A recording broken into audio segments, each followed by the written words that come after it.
Hello, Briot. Ryan, Haribo. So today's, what we constantly want to be doing is taking a spiritual view because we have this time to spend with ourselves and spend with our loved ones, and taking this time to, if somebody wants to, adopt or deepen their spiritual practice or understanding. And so, in that vein, what are your thoughts about today? What is it that what's on your mind today Oh, in regards to? in light of the conversations we had in the previous podcasts, I think what comes up for me is to after you've dealt with your fears or you've made the choice now to step inward, then one important thing and very useful thing to realize is that you have everything within yourself for satisfaction, and that satisfaction is not found without. And now is a particularly potent time to investigate that, because all of these things that we have relied on have been taken away from us, so to speak. We don't have all those things. I mean, you might still have your couch, you might have your phone, you might have your TV, but there's a lot of things that you don't have. And a lot of things like, I'm a surfer, so you can't go and surf now. So then there's a little bit of a, I don't know, you might even feel an identity crisis. But the point is that in a very fast-paced society, we usually don't have time to think about these things. We usually don't have time to consider that actually whatever I'm doing now will never satisfy me. Satisfaction will have to be found elsewhere. And what is that place where I'll find satisfaction? So now, being in isolation, it's a nice time to think about that and to reflect on it. Okay, and so now that you're in isolation and that you're going to uh, reflect on satisfaction, is there anything else? Any other words? Is it satisfaction or? Yeah, satisfaction. Um, well, in the Vedic literatures, the soul is described as Anandamoy Vyasat, which means that the soul by nature is pleasure seeking. We're driven by pleasure. And Yeah. when something is not satisfying us as much as we want it and it's not living up to our expectations, then we kick it and we try and find something better. And this is the theme of every living soul in this material world, basically. But when one connects to a spiritual source, then one derives a constant and constantly increasing satisfaction, which then basically you're hooked on it. So in this Okay, consumer so society, maybe I'll start go. with that then. In the consumer society, then we are driven to pursue what they call in Vedic literatures sense objects. It's just things which come into contact with your senses. They come into contact with your eyes, your ears, your nose, your tongue, your genitals, your skin. And then we're told that these things will basically will derive the happiness that we want from them. And then there's also different degrees to which one can engage in these things. And then naturally we try to progress through the different degrees of enjoying our senses in different ways. Because as soon as you start in one sense, after some time, then it's not enough and you need something more. You need more of it, or you need something better and more potent. And then this is the basis of addiction also. So I have a question. Yeah. I think you might have already alluded to it, but um, so in not being a body, and that the we've been we spend our time serving the senses. We spend our time, trying to feel good about who we are and what's going on by serving the senses. Yeah. Would you agree to that? Yes, yes. And that and it's paramount. I mean, it's like, and you're serving the senses. You are constantly running around, depending on how uncomfortable your life is, trying to trade a balance for yourself, and maybe on the side of satisfaction and feeling good about who I am in my world is by serving my senses, by creating situations where I'm eating or And there can be an imbalance that gets created there. There's very easily an imbalance gets created there. The less connected you are to anything else that's giving you satisfaction, there's an imbalance that's very easy to discover. So my question is, I might be a little bit premature, but I've only, let's see, is what's a balance? So in spite of the fact that you have a spiritual practice and that you are, you meditate, connect to all that is, and are devotional to creation, you know, you take the place, of a lofty place of serving. How do you enjoy your senses? Because I'm pretty sure you enjoy the food you eat, Mm-hmm. and I'm pretty sure you enjoy the touch that you get, Yeah. and I'm pretty sure that you enjoy the intimacy that you have. Mm. How in face of all of this, where is a balance struck Okay. for you? Yeah, that's a really good question, and it's something I've thought about a lot myself, especially since I was a monk for 7 years, completely celibate, and I lived in a monastery. And then when I got married, then this was something on my mind a lot also. That because the I'm sure it came up. yeah, because the nature, you know, of being married is that some enjoyment will be there. So Yes. where I found myself in a very comfortable space that I have been going with is that um, that there's nothing wrong with sense gratification per se. The problem is attachment to sense gratification and the Yes. idea that it will make you happy. That's the problem. But sense gratification itself is actually not a problem. In fact, sense Could you gratification. start? Could you start with food? We'll get to people, but food, like you have very special food, Yes, yes, and it has a very enjoyable feeling in eating it. You can feel like the first mouthful of how that feels. yes, So just in being able to, like, where's a healthy balance? Like, where do you drink deeply of the deliciousness of your sensory perception of your yeah. food, and then and that how deeply do you allow yourself to feel it, which I can only assume is wholly, Mm. completely, and then what is it that you're looking for to make sure that it doesn't get out of balance? Well, And then we'll get to the tricky stuff. yes. So in the Western world, the focus is very much on pleasure, whereas in ancient cultures, and particularly Vedic cultures, is more my area of expertise. But from what I can tell from other cultures, it's a very similar idea. Is that the focus is more on dharma than it is on pleasure, especially for the higher classes of society. That the kings and the intellectuals and the sages, that dharma is more of importance than pleasure. And the understanding is that dharma, or following one's one could say intrinsic nature, but intrinsic nature also has responsibilities that you have to abide by and that you have to fulfill as a natural consequence of life. Sense gratification, or so-called happiness, it will come of its own accord. You don't have to look for it. And the example is given that just like suffering comes to somebody without looking for it, similarly, happiness also comes without you having to look for it. So you don't look for it, it will come. It's going to come on its own, just like suffering.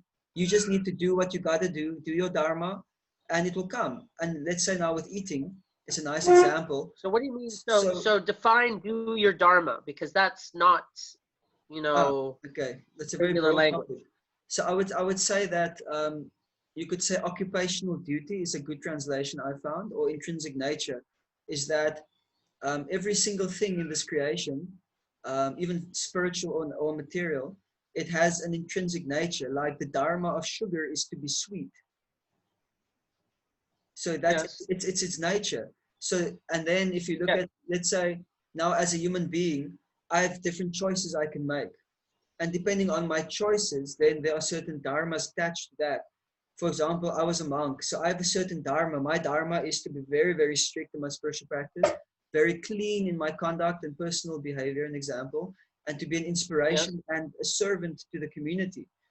And then also to Yes. study the scriptures and the Vedic literatures, and then also to go out and make it available for other people.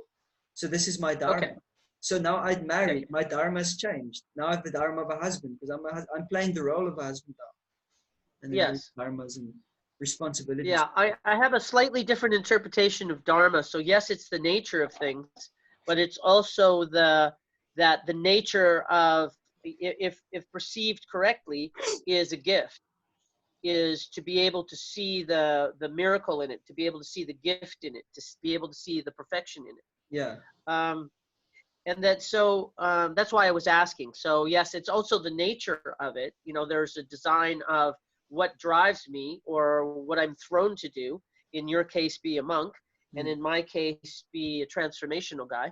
mm, Um, so here's, I have a simple question. Is like, and it's a personal question. So when you are, you know, I assume you love the food that you eat, yeah. I had a really good lunch and today. you, yeah. So, and then like, do you ever, you know, you eat, you know, I'm sure at certain times, and like there's some discipline in what you do.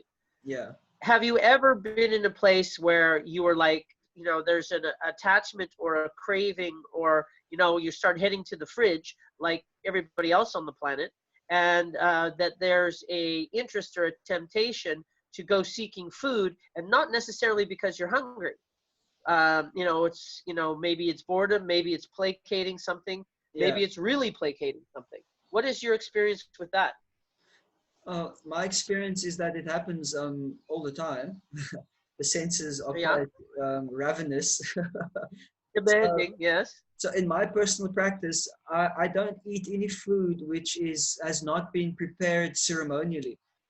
So in my practice of Hare Krishna practice, that I prepare food which I don't taste while preparing it, and my meditation is that I'm going to offer it to Krishna, and then after that whole process has been complete, then I'll accept the remnants of that sacrifice, of that ceremony, and then that Yes. food has a completely different quality than it originally had. And you can do the test where you make a recipe twice, and the one you follow this procedure, and the other one you follow a procedure where people normally would they taste while they're cooking it. But the idea is that Okay.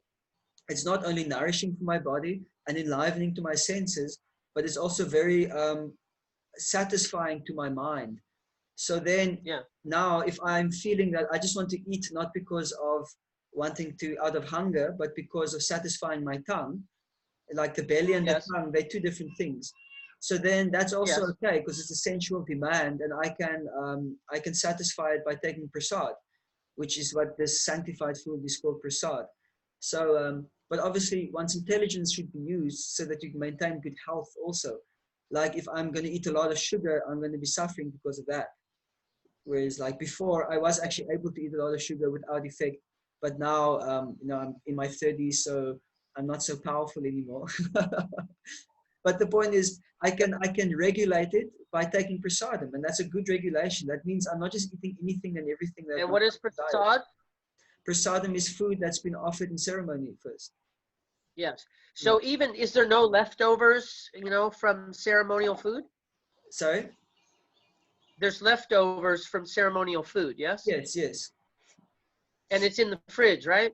Yeah, it's in the fridge. If there's So, leftovers. right. Yeah. So if there is, you know, what is, I'm just looking at, I'm trying to put this into every person's experience, is that we eat, there's food in the fridge, and that you were talking about there not being an addiction, as opposed to the higher level understanding. I want to know in the moment when you've, you know, when your tongue is saying, hey, you know, I would really like to go to the fridge right now, is that, what is your relationship with that? What conversation do you have with yourself? How do you interpret it? Um, well, maybe And what is, the desire can have a varying level of strength. And then depending yes, on how much it nags me, I might act differently. But if I'm busy or sometimes a thought comes, but it just passes, I tolerate it a bit. But sometimes I really feel like I could really do with a sweet right now or with a bit of a snack, then I go and do it. okay, Yeah. all right. That's kind of what I'm asking, is that Mm. what's your relationship? So how do you know where there's a balance? When do you Or know? I think for me, the balance is that I'm not eating something that's not been ceremoniously prepared. So I might walk into the kitchen and then there's a packet of dates there. But then I'm thinking, but Yes, this is not being used in ceremony yet. So I can't touch it. I'm not even going to think about eating it. There's no question about it in my mind. And Uh-huh. then either I leave it. I just like, okay, I'm not going to go through the effort, or I prepare an offering and I offer it on my altar, and then I accept the remnants of that offering, and then I have the Okay. dates. Yeah. Okay. So I think I get the general idea of, I was just looking to see that other people can relate to in Yeah. regards to keeping a balance with, in this case, food. Mm. Okay, so we're with that we're serving our senses, Yes. and then you wanted to talk about that we're not our senses, and that in connecting to something greater than that. So I'll take you back to what you were saying. Yeah. That's and then whatever we said now, I think was a nice embellishing point to that. Um, is that the senses, they have the demands, and it's not really possible for us in this age to just stop them, which in previous ages, by the practice of Ashtanga yoga, this is what you ultimately did, where especially when it comes to from the pranayama stage, and then your pratyahara and Yes. your dharana, for those who don't know, basically means when you're controlling your breath, you've already now sitting in your postures, and by breath control, you are reducing the activity of the mind, and then by pratyahara, you're actually withdrawing the senses from their sense objects, Yes. which sounds a Yes. bit of a far out idea, but basically what it means is that the energy that's going out into your senses, which connect to the external world, you cut it off and you withdraw it internally, and you stop your sensory activity altogether. So for Yes. us, On that the outside, but what is happening is that you have an inner focus, and there is as much of a full experience if you were connected to your senses and feeling the outer world. yeah, If you put your attention on your inner world, it's just as full. yes. So yes, and then So then, so in this age, that's not really possible for us to do, and definitely not at extended periods of time. So we need to engage the uh-huh. senses then. So by actively engaging them in a way which is actually beneficial for us spiritually and materially, then that's a good workaround. And so on a reflection on I that, just want to make a quick distinction. hmm, The reason why there would be a workaround is Ashtanga, which is very popular kind of yoga these days. Is why there's a workaround in this day and age is because the people who were taking these distinctions much more seriously were monks living in a temple or a monastery, and that they uh, were in a community of practice with elders, and it fit. Their entire celibacy is day a was about prerequisite. this. Yeah, living in a forest is a prerequisite for Ashtanga yoga. Yeah, It's part of the first two stages. To be celibate, to uh-huh. be Yes, the first vegetarian, two. to live in the forest away from society. These are prerequisites before you even start with your asanas. This is sama Yes. and yama niyama stages. Asana is your yoga practice. Postures. It's Yeah, the physical posture. For those of you that don't know. yeah, Okay, so but still, even if it was suggested for the first two that you go out into nature, you weren't deciding that from your house. You yeah. were deciding that because you were part of a practice. You were part of a monastery or a temple generally. Hmm. Yeah, and even in the Puranic histories, there's a lot of indications of great kings who Yes. that they knew the purpose of life is to realize the self. The purpose of life is not to try and enjoy through your senses. And as a king, Uh, these kings were known as Rajarshis, which comes from the word Raja Rishi, which means saintly kings. So they weren't just kings, they were yes. actually saintly by nature. And these kings, they understood what the real purpose of life is. And but they were also understood that as a king, I can't really devote myself exclusively or even a lot at all to my spiritual life because of my obligations as a king to the people and the kingdom. So as soon as they had an opportunity, they would renounce their kingdom. They would give it to a suitable heir, and then they would leave to the forest immediately. They would go to the Wow. forest and they'd start practicing yoga because this is actually what life is about. And they've fulfilled their duties as a king, Yeah. and now they can give it over to somebody, and now they can focus on the real meaning of life. So even in those things, even though they didn't join monasteries, Wow. They had the knowledge, and they did it by dint of their intelligence and proper understanding of the meaning of life. So, which brings it back to our conversation, is that we need to really rethink what meaning that we put into life. And that life is actually not about all these things that we acquire and the so-called happiness and distress that we experience. It's about realizing the self. And that happiness will come on its own accord in the course of you executing your duties. You don't have to worry about it. And one nice inspiration that I found in the Srimad Bhagavatam, one of the foremost of the Puranas. It's spoken by a 5-year-old boy, and he was a self-realized soul from birth. And he spoke the words. He said, uh, "Sukaya dukkha mokshaya sankalpaya karmina sadapnotiyata dukkha anihaya sukha vritaha," which means that in this world, I like the Sanskrit. It makes me sound cool. No, I'm just joking. It means that in this world we see that that everybody is trying to make their happiness more, and they're trying to make their suffering less, and they're endeavoring according to this plan. But it is a fact, however, that one is happy as long as one does not try to be happy. And as soon as your activities for happiness begins, then your situation of distress arises. So I think that's really powerful. Yes.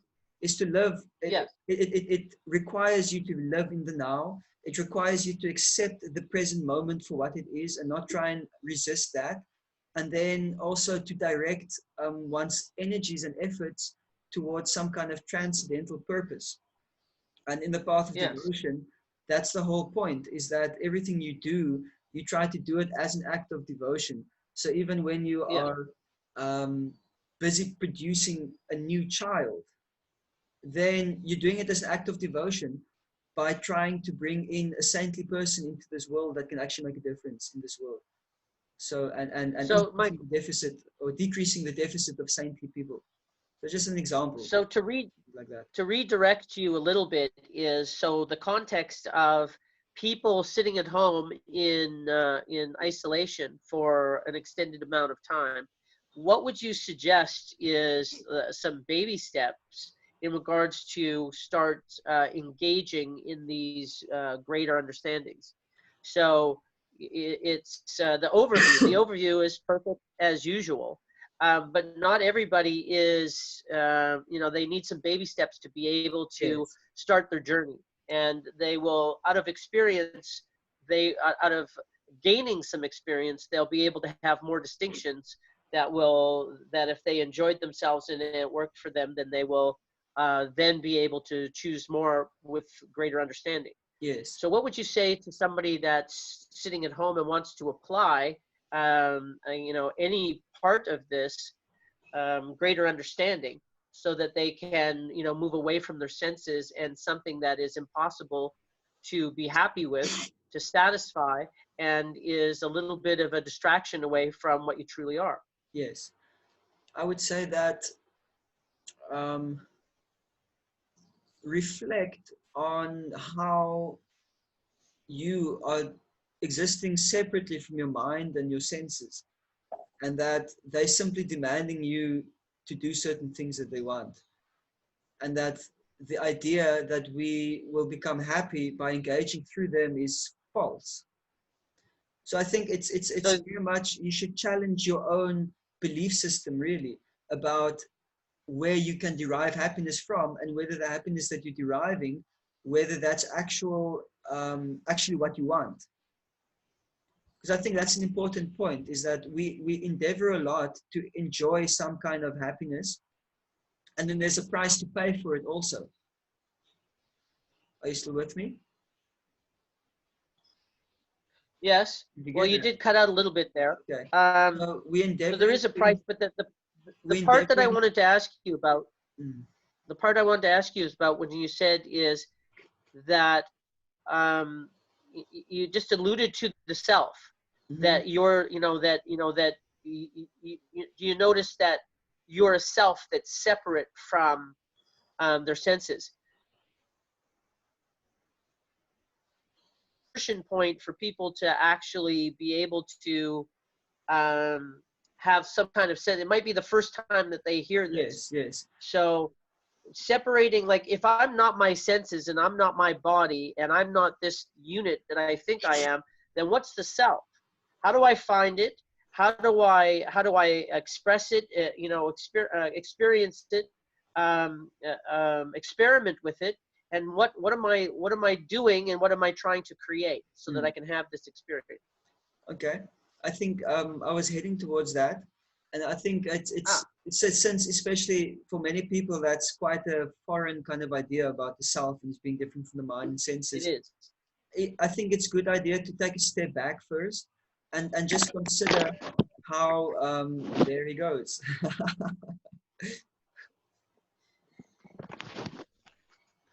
And he's back. Joy of having a cat. Yeah. So that we have to assess whether we are getting what we want. Because for many people, they are content with whatever their life is right now. And for those type of people, talking about connecting to the self is actually not important or even relevant for them, because why should I? I'm content. So my challenge is to assess whether what you're getting is what you want, because it has a price to pay. And also, is it actually bringing you the bliss that you want? And is it worth that price that you're having to pay for it? So this is an honest question you have to ask yourself. Yeah, for me is that I think that people are so engaged in the only way they know how to be is in the pursuit of happiness through their senses, and that they don't have any experience that there's anything else that's available. Yes. That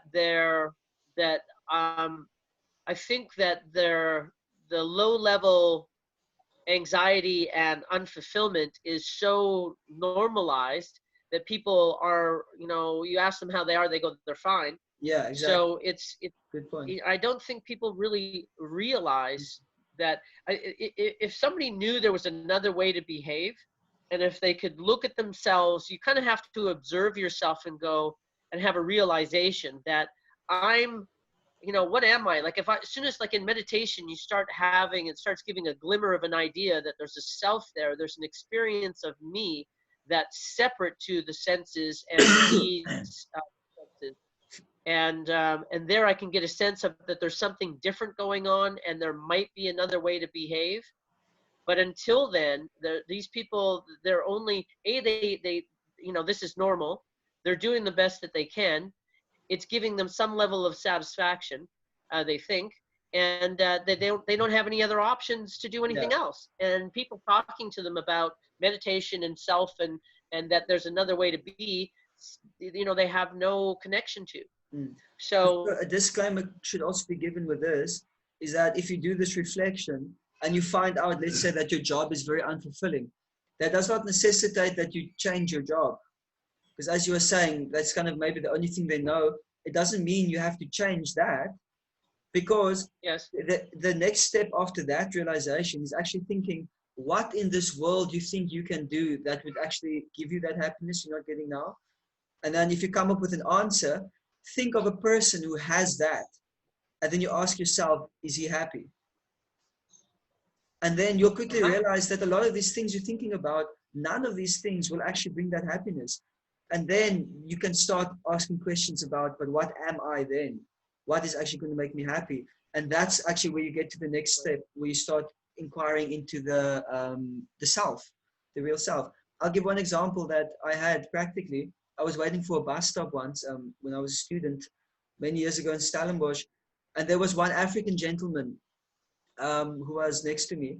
And we started talking, and one of the things he said was that, he's saving up to buy a house for his family, because if he has a house, then he'll be happy. So I asked him, I said, you think that a house will make you happy? He said, yes. And I asked him, and there are so many people who have houses, are they happy? And he thought about it, and he just like, his eyes went like wide. He was like, no, they're not. And I was like, exactly. The house will not make you happy, my friend. Only if you connect to God, then that will make you happy, or to creation, or however one kind of approaches it. So that's the idea. Is that it's not the actual activity that will make you happy, like the eating or the job or whatever, but it's the consciousness in which you do it, which makes a difference. And if your Yeah, consciousness is saturated with love and devotion towards the creation, then that will give you satisfaction. It's that service, not the actual physical activity or even mental activity. yeah. It's a consciousness. Yeah, that's something that if somebody is just new to this, it's words about where you'll be if you do X, Y, and Z that they generally don't have an experience of now. But I agree with you with the part about they did a study with people who had won the lottery, Ah, and that's good. people who had won, enormous amounts of money, and where they will think that they will be happy from that day on because they're going to have all of their needs taken care of and they don't have to stress or worry about finance, at least, which is most people's largest stress, or are tied for second, at least.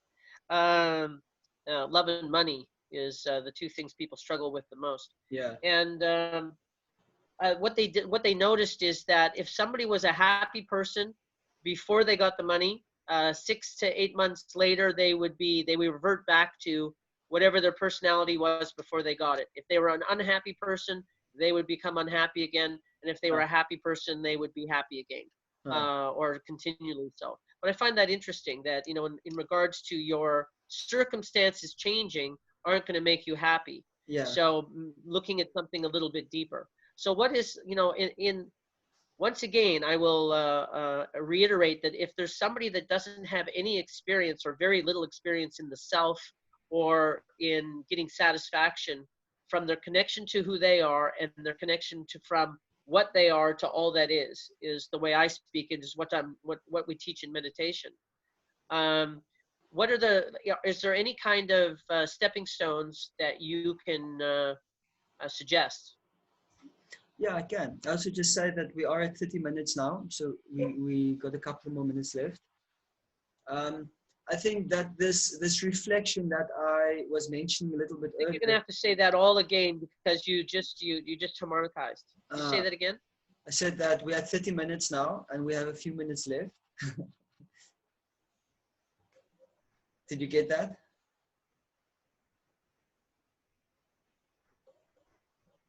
Can you hear me? Is the Yeah, we're at 30 now. okay, good.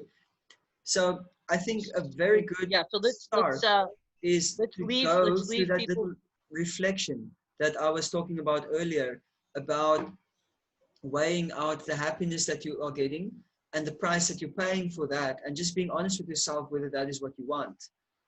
And I think that that's an excellent first step, because that doesn't require any knowledge or any experience of soul to be able to go through that. And that if you honestly go through this process, it will spark within yourself such a strong desire to want to know more, which will lead you to be able to understanding the self much easier. Because you have to have the desire also. If it's just like something that interests you, and then it won't be so much of a inspiration for you. You need some inspiration to like pursue that.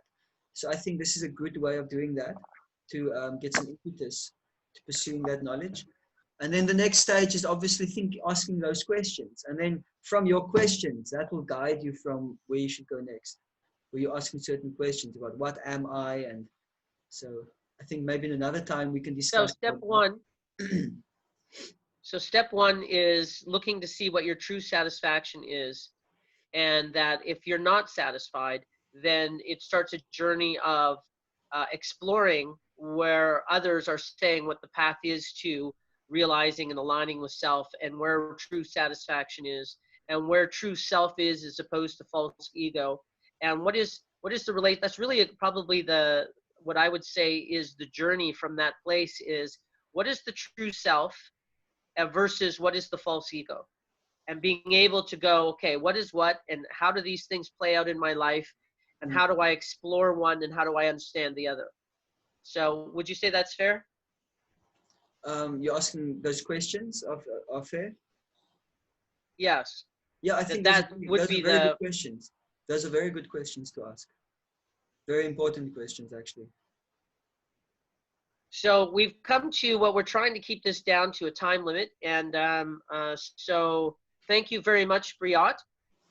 Sorry today, I'm having phone troubles. I'm having sinus troubles, and we had a little bit of technology troubles because you did harmonicize a few times.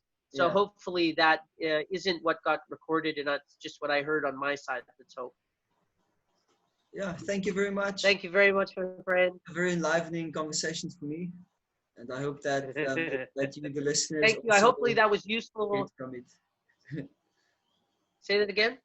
I'm saying it's a very enlivening conversation for me, and I'm hoping that the listeners, that they will also get some inspiration from these discussions.